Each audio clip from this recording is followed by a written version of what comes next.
Good morning, everyone. Greetings. It's Naomi Wolf of DailyClout and Outspoken, and I'm here with one of the real heroes of the last 4 years, Dr. Jeyanthi Kunadhasan. Welcome, Dr. Kunadhasan.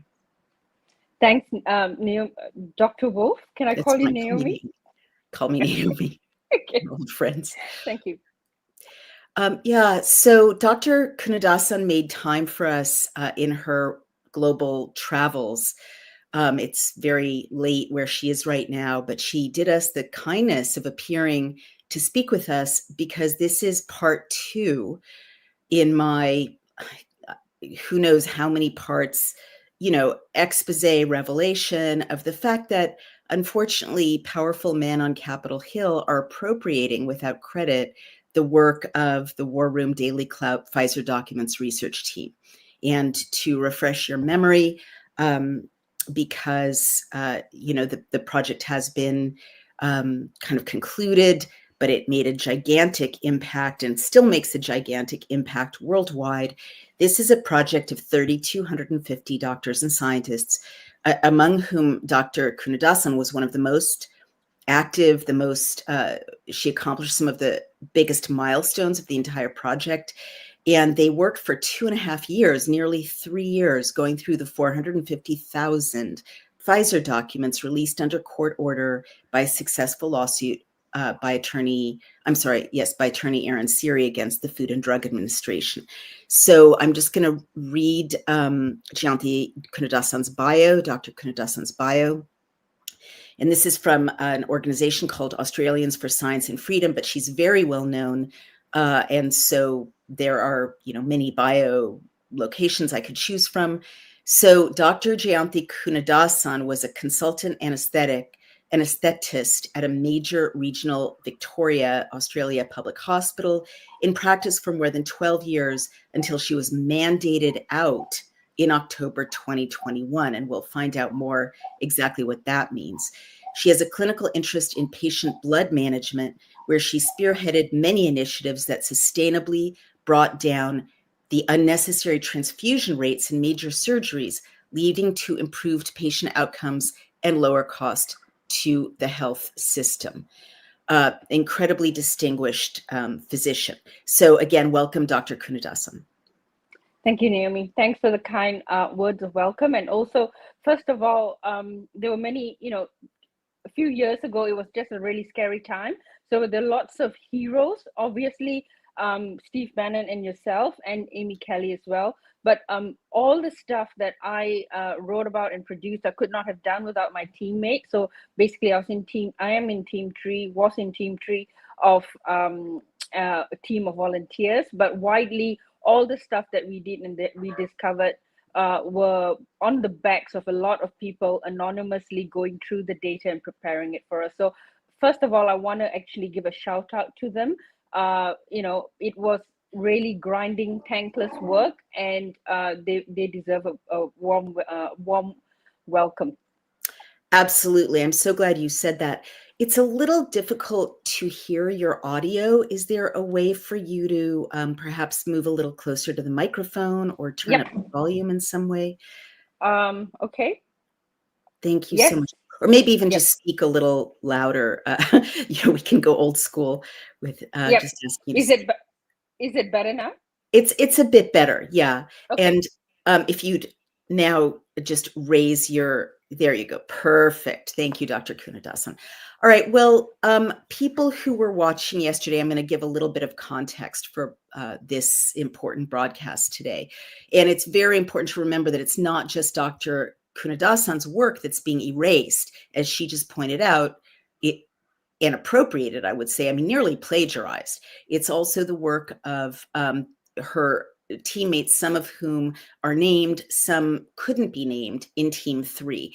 And as she just said, it wasn't fun work, not for them, not for Amy Kelly, not for me, but they were definitely in the front lines of what was not fun about it. It was laborious. It was every one of these 109 reports that this group of heroic volunteers working for no money and at great risk to themselves put out was hours and hours and hours, at countless hours of labor consulting globally with each other, overseeing tens of thousands of documents, reviewing painstakingly tens of thousands of documents. So what's happening now, and then they issued these 109 reports, and we've published 2 books. We published them all on DailyClout. I tried to break every story or bring the stories they broke to Steve Bannon's War Room. He's sort of the godfather of the project. He inspired it, and encouraged us to do this. None of us, were they were not compensated. They took tremendous risks. So what's happening is right now, I'm very upset. As you know, I literally broke down in tears in yesterday's broadcast because powerful men on Capitol Hill are literally, I don't want to get sued by saying stealing their work, but I would definitely say appropriating their work without credit, without recognition, and really assigning the credit and recognition to themselves and their staff, and their own reputations. It's absolutely disgusting, and writing these people out of history. And I must note that many of these people they're writing out of history are women. That may or may not be relevant, but I have to notice that, for instance, the people who were present in Senator Johnson's much covered Senate hearing on Tuesday on Capitol Hill about the myocarditis cover-up at the highest levels of the Biden administration, which was a story that our lawyer, to recap, Ed Berkovich, broke, and then Amy Kelly broke it with him. 5 articles on DailyClout in 2023, appearances on War Room, showing Ed Berkovich's and then Amy Kelly's work, laboriously going through hundreds of pages of emails to lift out the timeline, the relevant issues, the story. Senator Johnson just appropriated, with one little footnote, which isn't a proper citation to Ed Berkovich, and Dr. Kunadhasan was not invited to present yesterday. Carol Ticetta, whose work was also appropriated about the black box warning, was not invited, not yesterday, on Tuesday. She was not invited to present on Tuesday. Amy Kelly, also I note, a woman, another person who broke this incredible story with 2 major tranches of those emails in 2023, was not invited to present on Tuesday. The editor, Dr. Naomi Wolf, was not invited to present on Tuesday, but 5 men were invited to present, and God bless Dr. McCullough, who credited our team for having broken these stories, the only one to have credited us properly. But unfortunately, Senator Johnson and his staff, relentlessly appropriated the work of Ed Berkovich and Amy Kelly and Dr. Ticetta in their 50-plus page Senate report, in their comments. We got 2 of us, I believe, got a passing shout out, maybe 3, with verbal remarks. That is an acknowledgement. It's not a citation. And I don't think Carol Ticetta was mentioned at all. Dr. Kunadhasan was not mentioned at all. And it's an absolute erasure of the work of others and an appropriation of the work of others. And I am very angry on behalf of my team, because who's shown a light on the work that was not being credited? The New York Post, Reuters, Gateway Pundit. Around the world, the story of the myocarditis cover-up, which lawyer Ed Berkovich and Amy Kelly broke and reported over and over, and the story of the black box warning being missing, a standard FDA warning, which wasn't added, which should have been triggered by the serious side effects that Pfizer knew and the FDA knew were taking place. That was omitted. Well, Dr. Carol Ticetta, a woman with 25 years of experience overseeing drug approvals, she got completely erased from history, and yet her work is in the Senate report and in the headlines. Oh my God, black box warning missing. That's Dr. Ticetta's work, Senator Johnson and staff. And I am not going to shut up about it. It is wrong. As an author, as a journalist, as a trained academic, I know, and everyone knows, you learn in 8th grade, if someone else broke the story first, you credit them. You credit them with a mention in the text every time you use their work. Then you credit them with a full citation in the footnote and in the appendix and bibliography. If there's an appendix and bibliography, you credit them in your written remarks. If you're using someone else's work, Senator Johnson and his staff would not have known where to look, or even that there was a story of a myocarditis cover-up at the highest levels in the Biden administration, if I hadn't told him in a phone call and said, this is the most politically explosive aspect of, what we found among the stories, of course, what Dr. Kunadhasan is about to talk about also, which I also told him about last, I believe, December, after the election, but before the inauguration. And I said, I would really recommend that you focus on these stories in your hearing. In a million years, I wouldn't have thought that would lead to our team being left out of the hearing, on which which was entirely based on their work, completely left out, and no acknowledgement to the New York Post, to the Wall Street Journal, to the Washington Post, to the Gateway Pundit, to any of the people, now saying, oh my God, breaking story, breaking. It literally says breaking. And I, have to be there on social media saying, they broke this in 2023. Here's the link. They broke this in 2023. Here's the link. It is disgusting. It is disgusting. So having said all of that, and Autumn Smith rightly says, junior high journalism, citations, credit, bibliography, right? We're not babies. We know this. And I'm, to my astonishment, getting phone calls from allies of, the guys on Capitol Hill, basically saying those rules don't apply to senators. Well, respectfully, Senator Johnson, they do apply to senators. They apply to everyone. Being an elected official does not exempt you from ethical use of other people's work. It doesn't exempt you from the ethical journalism, ethical academics. They're not guidelines, they're requirements. If you don't want to plagiarize, literally, you are obligated to cite and credit the work of others. And so now finally there was a hearing which the posse, which supported this project with tiny checks, out of their Social Security for 2.5 years, because they wanted the truth to come forward. All they wanted was hearings. All they wanted was for these heroes to eventually be sitting in front of Congress and saying, this is what happened. This is the truth that we found. Well, they didn't get that because their work was stolen. Their work was stolen. And I'm sorry, don't sue me. I can back this up. Their work was appropriated without credit. I don't know what else you call that except theft. And so here we have Dr. Kunadhasan. So again, Dr. Kunadhasan's she broke some of the most important stories, as I mentioned, of this entire project. And we're going to drill down into one of them because there's another elected official stealing the work of our team right now, even as we speak, and that's Representative Jim Jordan. So I don't get sued, I will say appropriating.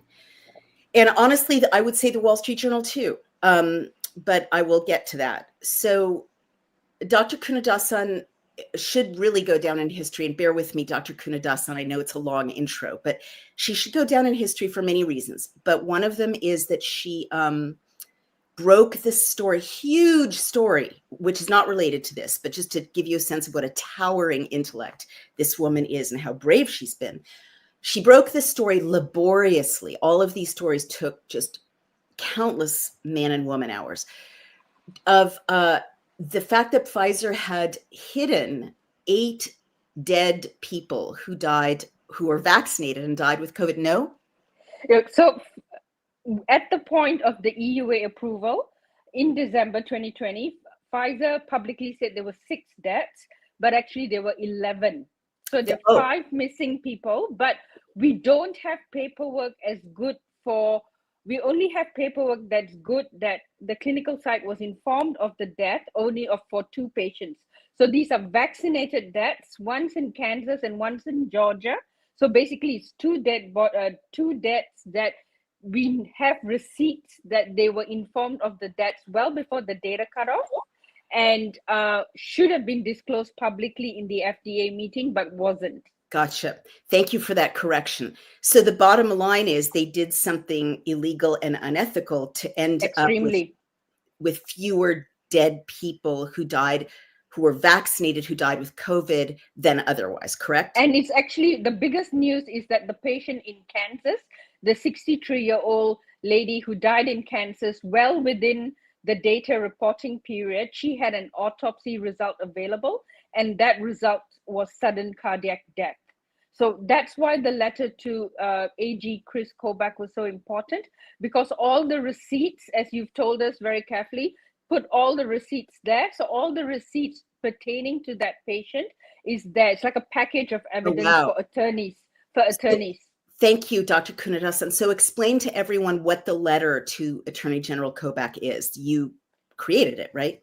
Yes. So basically, I wrote a letter to Attorney General Chris Kobach highlighting the fact, well, he's actually suing Kansas for, he's suing Pfizer for false advertising, but he needs to investigate a death in the clinical trial for a Kansas woman who died, whose death should have been reported publicly when before they approved the drug, and it was hidden. And there was an autopsy result that said sudden cardiac death. If we think of all the things that happened outwardly, people suddenly dying, this was when the cat was still in the bag, and they sat on that person. And imagine if you were a person who went through a clinical trial, you died, and you had an autopsy, and they hid it. It's such a desecration. It's such a desecration of the process. Absolutely. So disrespectful to that dead woman, a dead American in Kansas. You've identified literally, where these poor people passed away after receiving the Pfizer injection. However, I would also add, correct me if I'm wrong, Dr. Kunadhasan, the kind of political massive importance of your finding of the story you broke is that if Pfizer had not hidden those deaths, they would have had to report the truth, which is more people died and were hospitalized who were vaccinated than not vaccinated, correct? Absolutely. So there was somehow something in their process that they couldn't report deaths in the vaccinated arm as they could in the placebo arm. And if they had reported it honestly, it would have been more deaths in the vaccinated arm than the placebo arm. And it's not going to be the best advertisement for the drug. Right. You're more likely to die if you take this injection. So just explain what a vaccinated arm means. I think most people would think like cohort or group, correct, in a study? Yeah. So prior to the approval of the drug in December 2020, there were two arms of the study. So one was a group that got the vaccine. One was a group that had the placebo. So the placebo was supposed to be normal saline, which is something quite innocuous. And the placebo was the BNT vaccine, the Pfizer vaccine. So what we found were deaths, one in Kansas and the other one's in Georgia.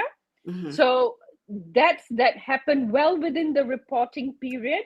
And their loved ones actually called the clinical site to inform of their death.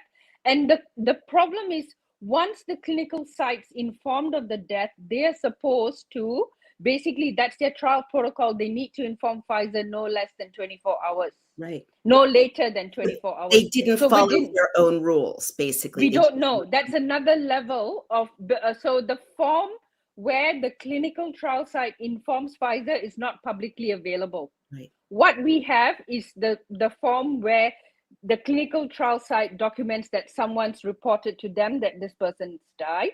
The next level is the form where the clinical trial site now has to tell Pfizer no later than 24 hours, within a day, that this person has died. That form is not publicly available, and there needs to be an outcry from people to ask the attorney generals in Kansas and Georgia to get that second level of paperwork, so that there's accountability for these patients. Right. Subjects. Well, if you were being invited to Capitol Hill appropriately to present, you would have much more power to push that revelation than is taking place right now, as you and Amy Kelly and Ed Berkovich and Dr. Techeta and I are being erased from appearing to claim our own work. And to present it to a wider audience through Senate hearings.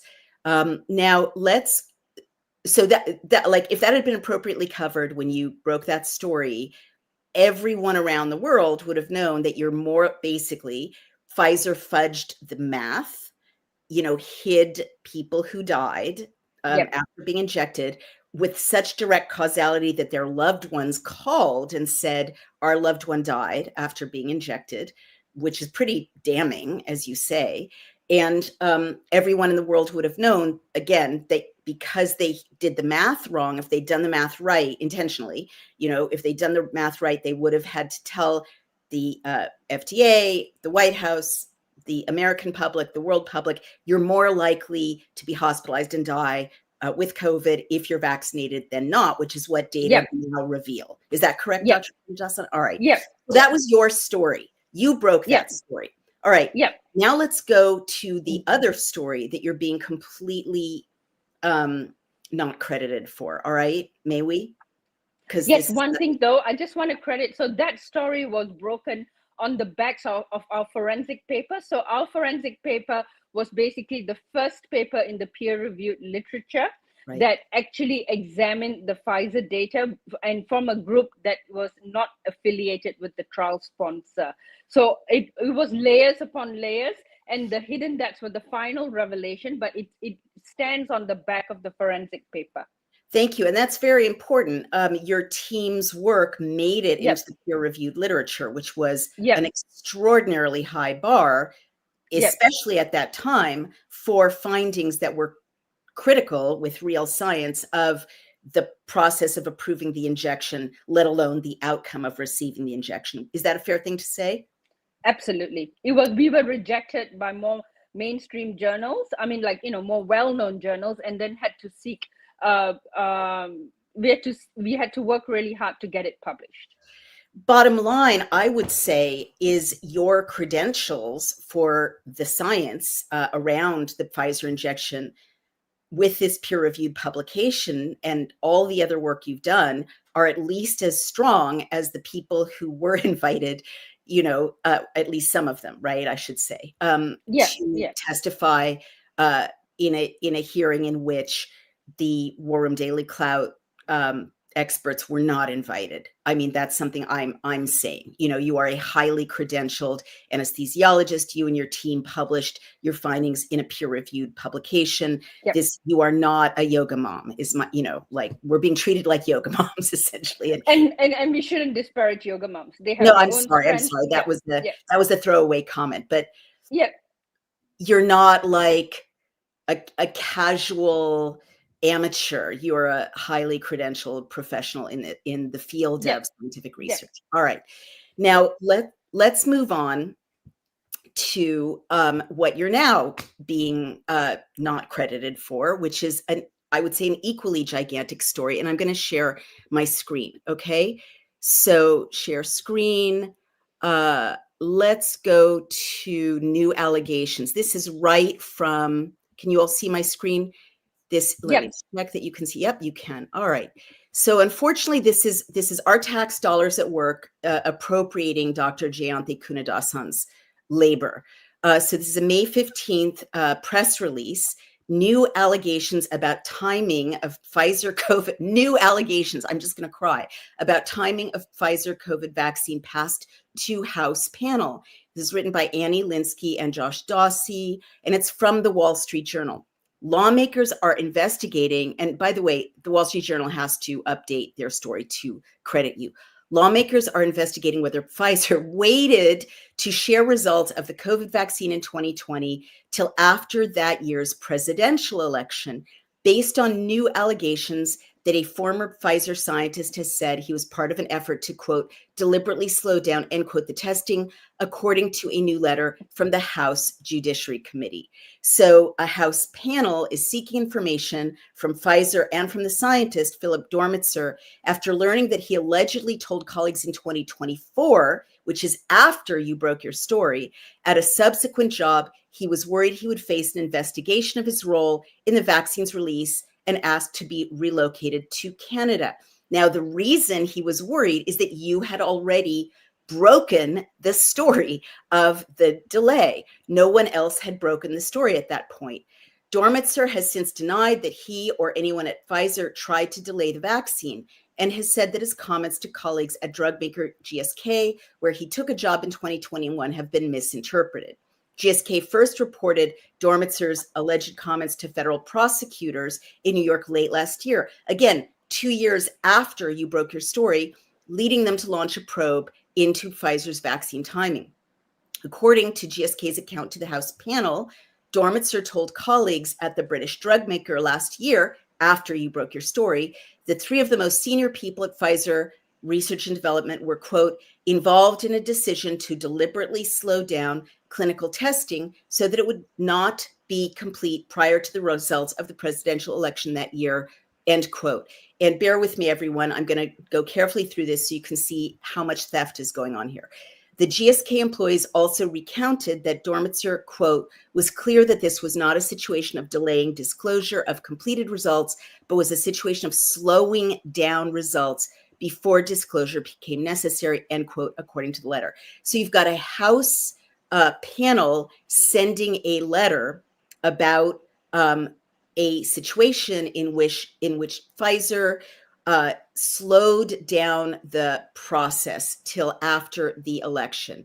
GSK's report to the House panel alleges that in asking for the move to Canada, a, quote, visibly upset, end quote, Dormitzer told a GSK human resources official that the timing of the release, quote, wasn't a coincidence.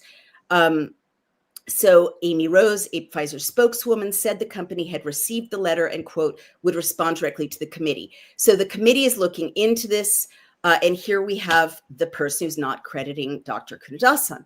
The House Judiciary Panel Chairman, Representative Jim Jordan, Republican of Ohio, citing a March Wall Street Journal, after you broke your story, report of the federal prosecutor's probe, asked GSK last month for information, meaning April, 2 years after you broke your story, about the allegations. The material from GSK provides Republicans on the House panel with fresh leverage to pursue a potentially explosive investigation into whether officials at one of the country's top pharmaceutical companies wielded its testing process to influence the 2020 election. Biden narrowly won the contest and made Trump's handling of the pandemic a focus of the campaign. All right. So in nowhere in this Wall Street Journal article is your article or your story mentioned, credited. The House panel isn't mentioning it, nor are they crediting it. The Judiciary Committee isn't mentioning it, nor are they crediting it. Jim Jordan, Representative Jim Jordan, isn't mentioning it, nor are they crediting it. Now, bear with me because I know this is a lot. I will give you the floor abundantly in just 2 more minutes. I'm going to repeat now. I hope everyone understands what a big story this is. There was a hotly contested election in 2020. There was a pandemic. Everyone was saying, we need the vaccine, we need the vaccine. Operation Warp Speed was underway. President Trump was waiting for the vaccine. It was going to make a big difference. My dog is sitting on my lap because he knows I'm upset. This is Loki. Instead of Pfizer moving at the speed of science, meaning when they had their results, to send the FDA the conclusion so the FDA could say, okay, safe and effective, even though it turned out not to be, but that was the conclusion they were going to make, right? In a timely way, which would have been before the election, giving Trump the advantage in the election, in a tight election. Instead, they intentionally slow walked the safe and effective till right after the election, disadvantaging President Trump and advantaging challenger Joe Biden. So almost there, Dr. Kunadhasan.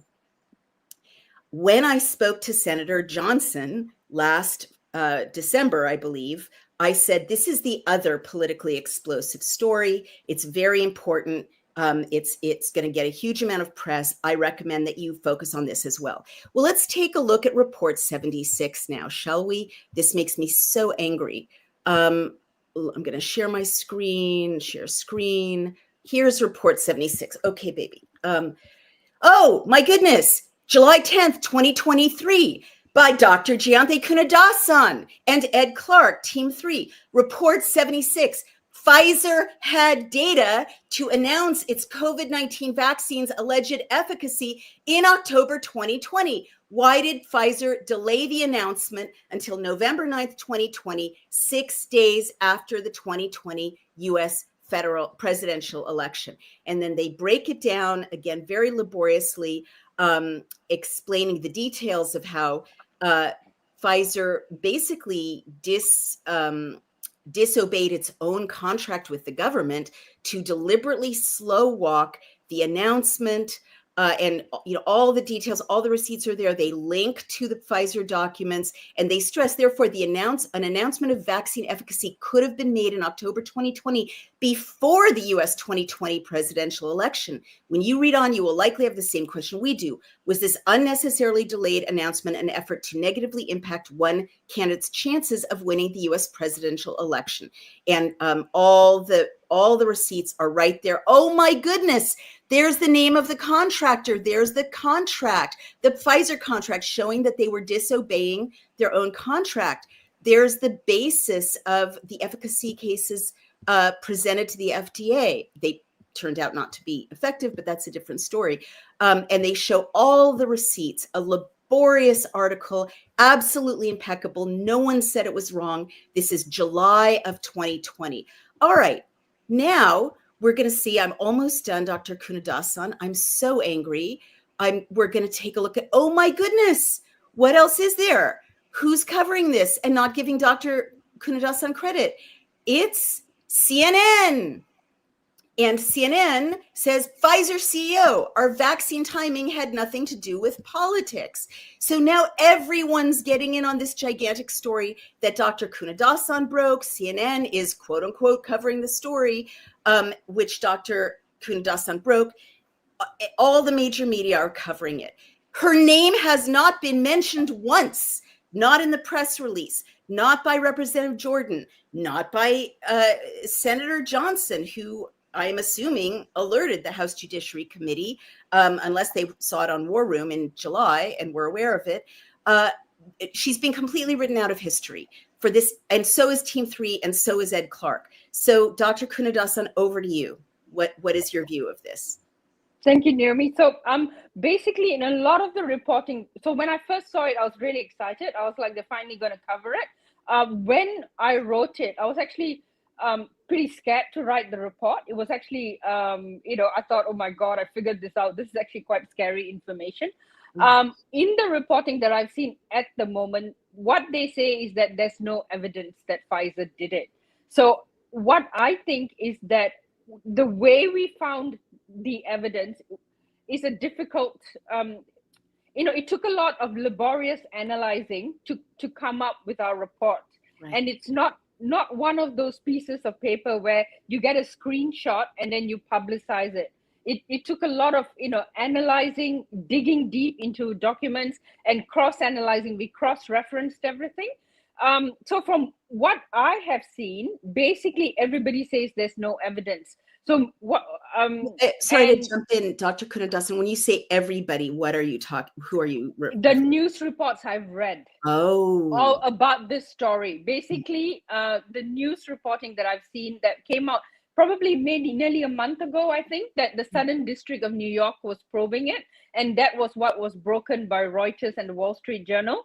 They say to this date, there's no evidence Pfizer did it. So I think if you were a reporter and you went to the PHMPT website, you wouldn't be able to figure out the story. Right. But you know what? Figuring out through and your team and Ed Clark. Yes. Detective work. Yeah. So I sort of hope we can publicize it, and if Chairman Jim Jordan needs help in understanding our report, I'm more than happy to go to take his team through how we got the data, how we actually show Pfizer had enough cases to declare an efficacious vaccine as early as October, the first 2 weeks of October. Right. And basically Pfizer and the deep state, in some officials in the FDA, they changed the rules. And then even when they told the world on November 8th, and they put out the press release on November 9th that they had 94 cases, they were actually sitting on 40 more cases. They had 134 cases. And in the contract, they were supposed to tell the Trump administration, if they were going to be delayed by a week. Mm-hmm. And by the way, the only reason and they didn't. You're saying they didn't obey their own contract with the absolutely, and the contract with the Trump administration was for the delivery of an approved vaccine by the 31st of November 2020. The only way that could have been done is if they did the interim analysis when they reached the first threshold, which was 32 cases.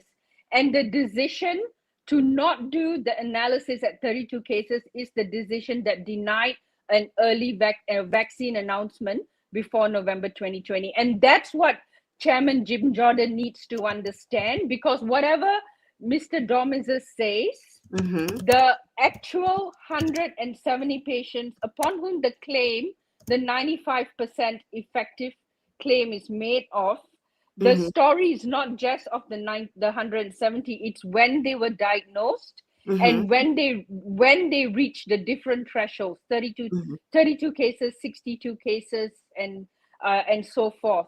So the decision not to do, and if you read, it's all in the report, it's all in report 76. If you read the report, Pfizer always says, we omitted not to do the 32 case threshold analysis for operational reasons. So the question that Chairman Jim Jordan needs to ask Albert Bourla is, what were the operational reasons to not do the analysis at 32 cases? In his letter, Chairman Jim Jordan, that he openly that he sent to Albert Bourla, he said, we have to investigate this for public health interest, because when they reached the 32 case threshold, the vaccine efficacy was 100%. So now, if you look at it from Pfizer's point of view, why do you deny the American public a 100% effective vaccine? Right. You mean that they somehow managed to hold back till several days after the election?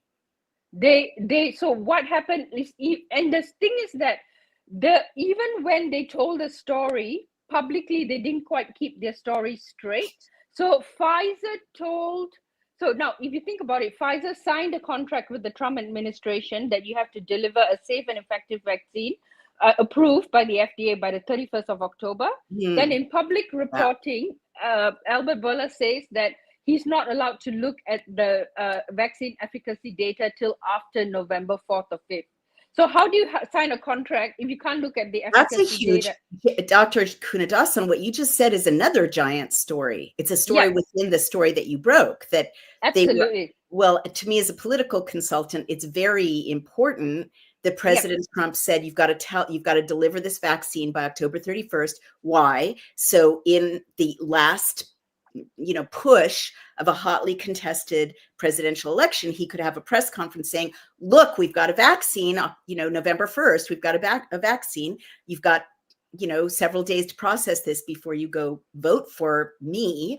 And they intentionally delayed their own commitment to President Trump to deliver a vaccine by October 31st. And they held back till after the election. Correct? Correct. And also so even in the public reporting, Pfizer says we did the first interim analysis November 8th, but in the FDA paperwork, they said that they reached the 94 case threshold November 4th. So even then but the thing is, they actually reached 94 cases October 30th. So they literally could have announced this October 31st and met the terms of their agreement with President Trump, and they chose not to. All right. Well, no wonder this employee at GSK is scared. He's scared of you, Dr. Kunadhasan. Because you reported this at that point that he told his HR people, I need to go to Canada because they're going to investigate me. You had reported this. You had broken this story. You and Ed Clark and Team 3 broke this story. No one else had broken in this world. Story. No one in the world except you and Ed Clark. And I'm going to say that over and over, Representative Jordan, no one else, Wall Street Journal, no one else, CNN, had broken the story that this GSK employee was scared about. All right? Absolutely. So and he knew that he was going to get investigated because there was a new administration, or there, was likely to be. And you had broken the story. You and Ed Clark had broken the story. It was going to get to someone like Yeah. Representative Jordan. All right. But the Wall Street Journal, the Washington Post, CNN are not crediting the people who initiate, without whose work this GSK employee would be absolutely fine, right? No one would know this without your detective work. Is that not correct? Yep. The Ed Clarks Yep. and Team Freeze? So the 170 patients were very hidden. They are like, if you have a 700 page document, they're in page 586. Like you really had to go with a fine, looking for it. So they hid it really well. And the documents, the first set of documents, the date of diagnosis of the 170 was incomplete. And so the second set of documents only came out in 2023, because you remember the PHMPT website, they loaded documents not in one go. It was every month there was a drop. Every month there was a drop. I remember. So so it was only when they loaded the second set of documents explicitly with the date of diagnosis is when we could chart really well when the 170 patients were diagnosed. And as I said, the story is when they reached the thresholds to do the analysis. And it was the first threshold was 32. And for operational reasons, Pfizer is very careful to say they discuss in conjunction with officials at the FDA.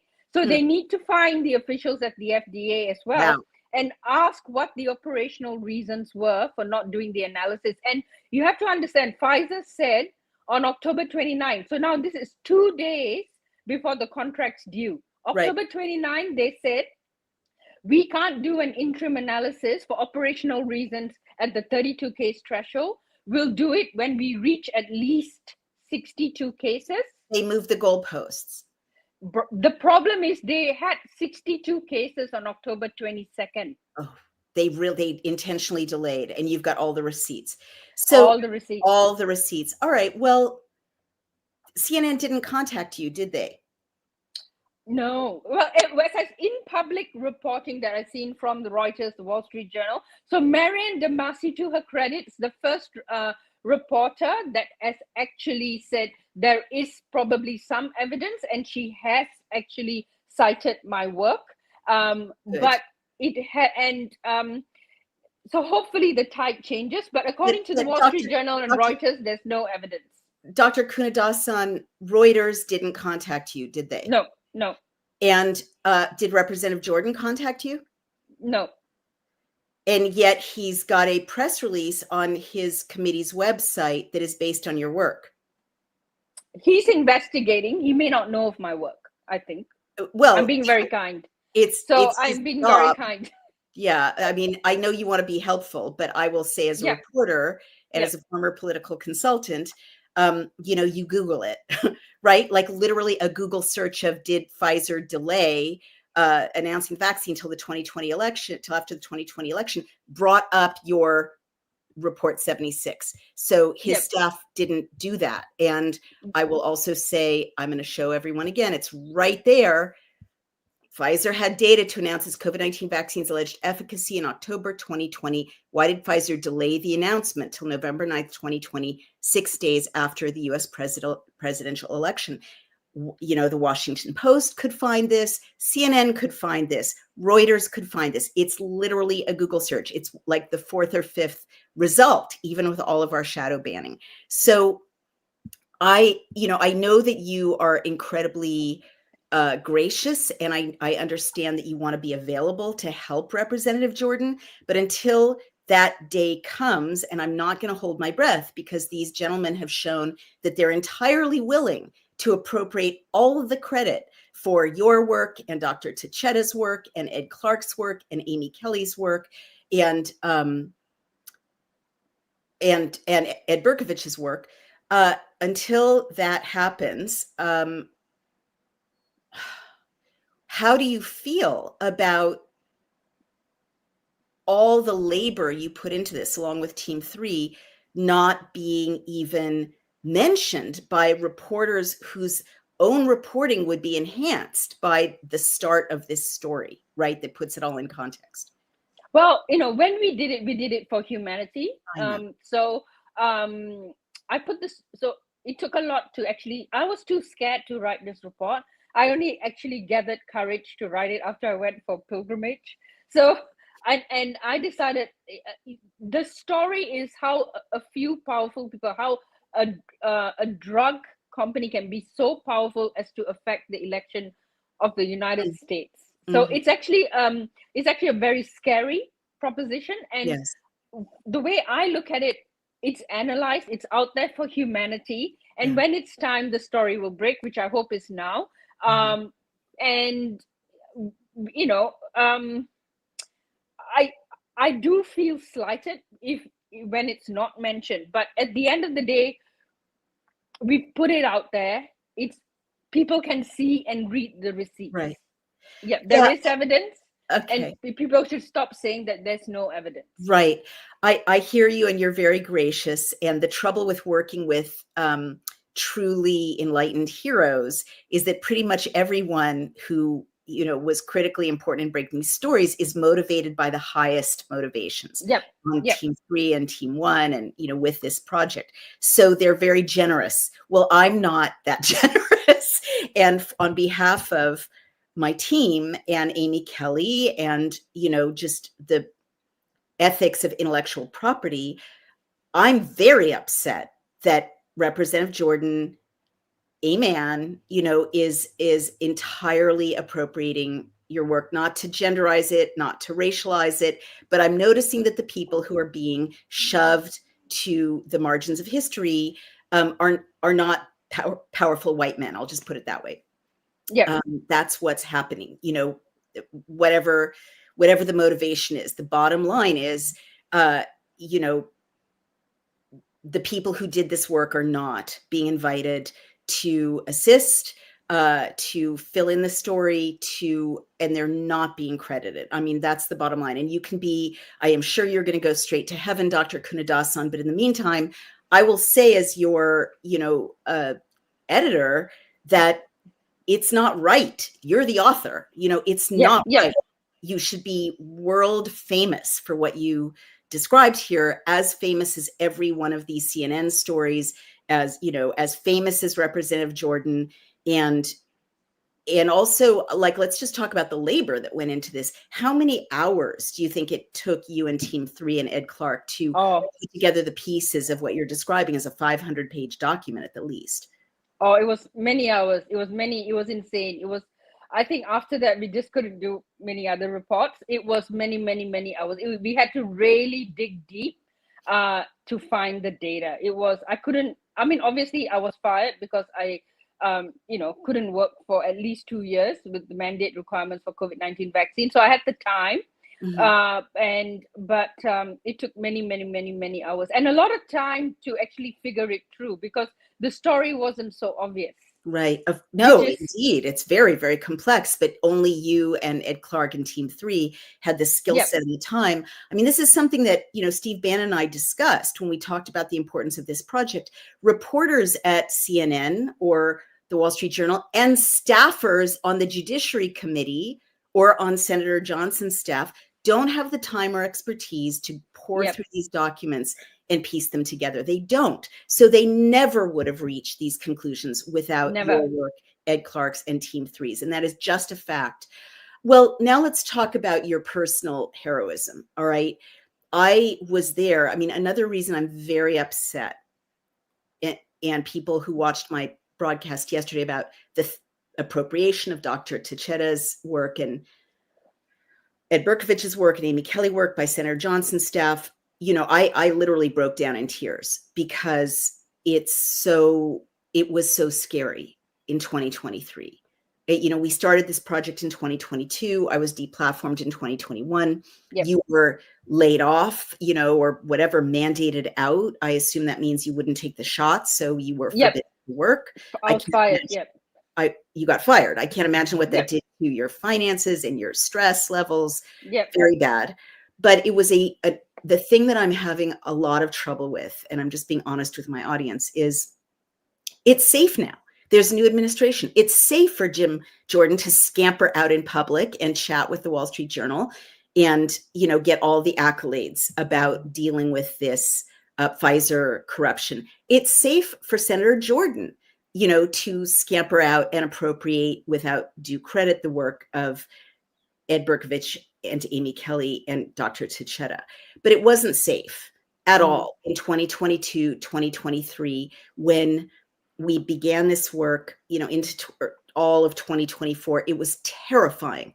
I was getting blowback. To this day, I get threats every month, death threats, threats of all kinds, lawfare threats. You had been fired and you were speaking up in a country that was even worse than the United States and Australia, more restrictive. There were quarantine camps, and you were going against what was then, and I was, and Amy was, we were issuing reports that were going up against the United States government. We were revealing misdeeds by one of the most powerful corporations on earth, Pfizer, and the then Biden administration and the FDA, people who were still in power, people who could still, cause IRS audits or lawfare or arrests, for nonsense. Like, it was so scary. So I'm very, very angry and upset that there was silence from Representative Jordan and Senator Johnson during those years about this issue. I mean, Senator Johnson did some hearings about the vaccine injured, but they weren't taking on Pfizer, the way they should have when you issued Report 27, the one that I just read. I'm sorry, 76. 23, sorry. They should have held the hearings then and dealt with the risk. But they didn't. They waited till it was safe. I'm not going to use the word that comes to mind, but it's a naughty word. Okay. Not courageous men, not courageous, waiting till it's safe to steal the work of I'm sorry, this is me talking, not you, Jeyanthi. Courageous men would have come forward in 2023 when you and I and Amy broke these stories and had us supported by the power of the Senate and the Congress, even though they were in a minority at that time then. But they didn't. They waited till it was safe. And now they're not even crediting the people who made the story possible. So talk to me about what you risked and maybe still risk in Australia. I mean, I remember you speaking up and getting threatened or, intimidated by professional organizations. What did you face in being so brave at that time in a way that Representative Jordan and Senator Johnson were not? Well, obviously I got fired because when they actually when they approved the vaccine for pregnant women, I thought to myself, the wheels have fallen off in medicine. We never give drugs with this kind of a history to pregnant women. I mean, for doctors, thalidomide should be in living memory, and you just don't give drugs with this short a history to with the name mRNA in it to women who are producing babies at that point. So I thought to myself, the wheels have fallen off. And if some in medicine, and I sort of resented that I felt like I had to take a stand because, I was the first female staff anesthetist in my hospital in Australia. Right. I was in a regional hospital. And so, for the first 3 years because I'm a migrant to Australia, and for the first 3 years when I attended staff meetings, I didn't speak because I was too scared to speak. I didn't think my words had any value. That's so sad. And then I come to Australia, and then this is like the biggest ethical egress in medicine that I've seen. And everybody's just rolling up their sleeve, and nobody's even every doctor should have just been able to take a stand on the ethics of it, on the mandation. But when they actually said pregnant women can have it, I was like, the wheels have fallen off in medicine. Some of it, I just have to take a stand. I cannot sit with this. So obviously I got fired. And then after that, I spoke out in public because obviously we wouldn't get a platform. So I spoke out in public places. So one of my speeches was on in front of the State Library in Victoria. And I basically said that it was not honorable for doctors not to be able to tell their patients what in their medical opinion harms them. So this is a public speech, but I do not mention the word vaccine, and I get an anonymous notification and a threat to my license. So I'm here your license. My medical license. Wow. Yeah. So I'm sitting here, I've been fired, and had go through all of that. Like, you become a non-person the next day. Wow. Colleagues who've known you just decide, they don't know you at all. And even my previous workplace just dumped my things in front of my door and said bye. You know what I mean? So it was a very horrible procedure. And then they're going after my licensure, and I'm the first doctor in my family. Yeah. My parents didn't have much means, so it was a really big thing to stand up. Yeah, I'm so I didn't think I was so emotional about it, but No, and you're so I entitled. just Mhm. yeah, but I just so by the time it came to report 76, I was the way when I figured out how Pfizer delayed the vaccine efficacy results around the US election time, I was like, this is scary. It was actually quite scary to have figured it out, Yeah, even I'm though I'm sure. in Australia. Yeah. I'm sure. And I'm like fired, and I'm like, and then I'm just, do I write this? Do I not? Like, I was actually really afraid. So in the end, I just did it. I just thought I'd put it out there for humanity, and what they do with it is their thing. I So can't, honestly, I can't, like, I cried yesterday. I'm crying again today. I can't stand it.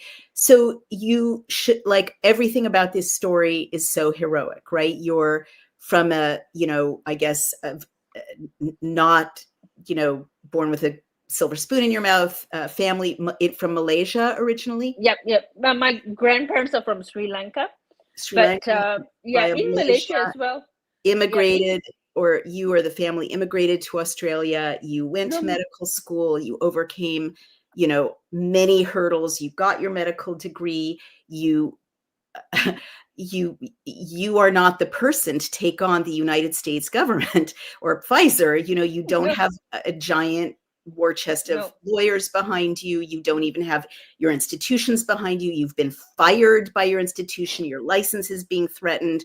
And instead of Representative Jordan or Senator Johnson or the Wall Street Journal coming forward at that time to cover or support you, in breaking this story, you do it on your own with, nothing but the help of Ed Clark and Amy Kelly and you. Well, yes, but we were barely surviving on, $5 and $10 donations from, people sending us checks out of their Medicaid, out of their Social Security. Again, like, the posse isn't rich, and literally they were sending us tiny checks to fund this work. And we were terrified, and we were getting lawfare, and we were, we had to pay cybersecurity experts, and we were getting death threats. And so, and I remember you kept saying, like, write to, send this to the Attorney General. And that was the Biden administration at that time. And I'm like, we're scared to do that because we're within this country, in this state where I'm sitting right now, Dr. Kunadhasan, that had and still has, but it was much scarier than quarantine camps where they can hold you indefinitely. And you were doing all of this in a country that had quarantine camps where at least one of your members of parliament was detained in a quarantine camp, one of the few who gave us a platform. So I'm not saying he was detained for that reason, but the detention threat was real, and all the other threats you faced were real. So I'm glad you shared that story. And, we've all been very brave. I think you've been among the bravest, but it isn't right, and as brave, you did it, is the point that I'm making. You did it. You came forward. You wrote that piece. I did it. I came forward. Amy Kelly came forward. We edited your piece and Ed Clark's piece. I went on War Room. I did everything I could to shine a light. It was terrifying. I know that we're all very brave people, but I'm just saying for the record, it was an absolutely terrifying undertaking in a terrifying time. And now a bunch of powerful men are just taking our work and writing us out of history. I'm not saying you did that. You believe that, but that is my feeling. And Emmy says this is incredibly frustrating. So, I too try to be, egoless and serve humanity, but at the same time, I'm very well aware of power dynamics in history as a former consultant to the Clinton effort and to Vice President Gore, and as a White House spouse in the past. And it matters who's recognized by CNN. I mean, I tried to explain this yesterday. Why does credit matter in this I know you are taking the high road. This is not you speaking, it's me. Credit to Dr. Kunadhasan and Ed Clark and Team 3 and Amy Kelly for this work that Representative Jordan is simply appropriating, and CNN and the Wall Street Journal and so on. It's important for many reasons. One is that it protects them, right? They still face danger. She's still in Australia. It's still terrifying. You know, people are going to prison for what they're saying on social media in Australia. So she still needs support. She still needs help. And it would protect her and Ed Clark and Amy Kelly and me, but her most of all, if she were invited to testify on Capitol Hill or to testify in a Senate hearing. That provides incredible protection globally from the kinds of, threats, harassment, layoffs, whatever it is they're going to try to do to her that she faces otherwise. And same for me and same for Amy Kelly. The other thing is resources. We're all broke, right? I'm not going to speak for you, Dr. Kunadhasan, but you were laid off. Many of our best volunteers were living on their savings because they'd been laid off. They couldn't work as pharmacists or as physicians because they wouldn't be quiet and they wouldn't take the injection. They knew the dangers, and they were it was desperate economic times. It still is for many of us. I certainly burned through all my savings underwriting this project. I don't have a retirement pension. I don't have anything. I'm a writer. I don't have anything that I can rely on except my own resources.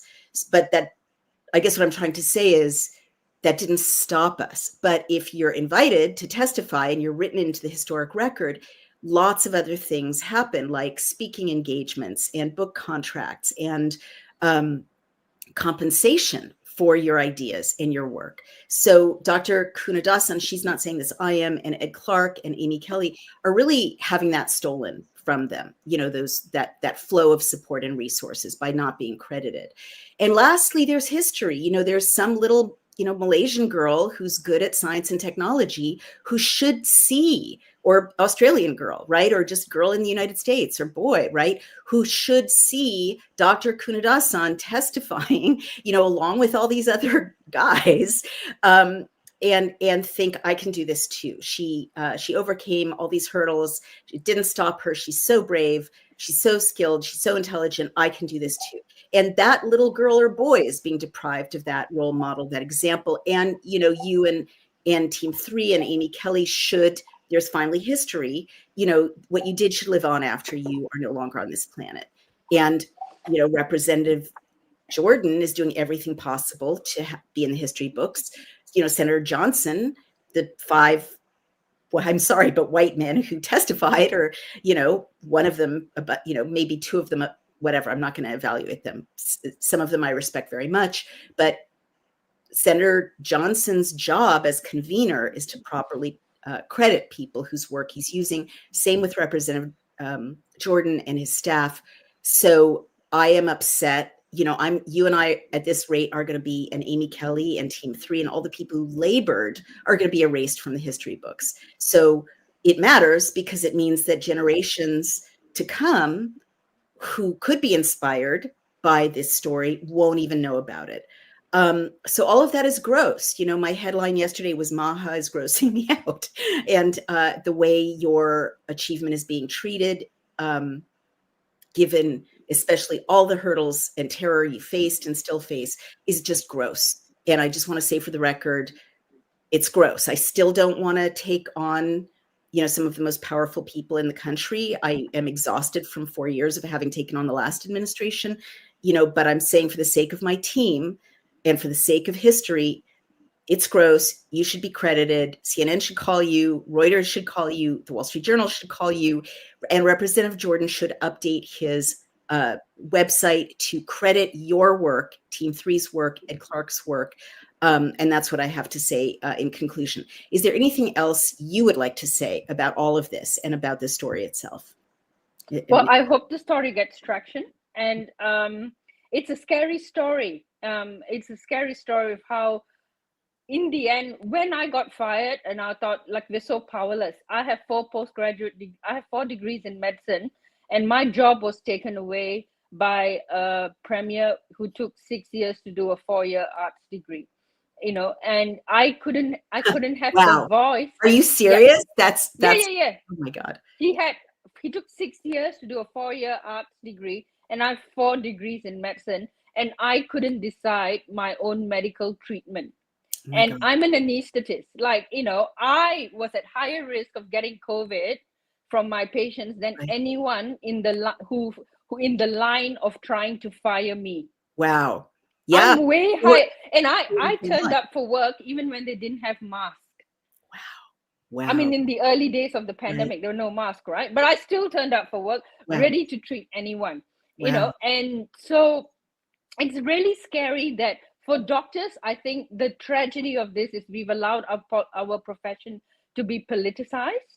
And I really hope, and that's why I was so, when I talked about the hidden death story, I was like, we need to tell more doctors that at the point of the drug approval, they hit the deaths. Because I just want medicine to come back to its highest ideal, and we've let our voices and our profession be drowned out.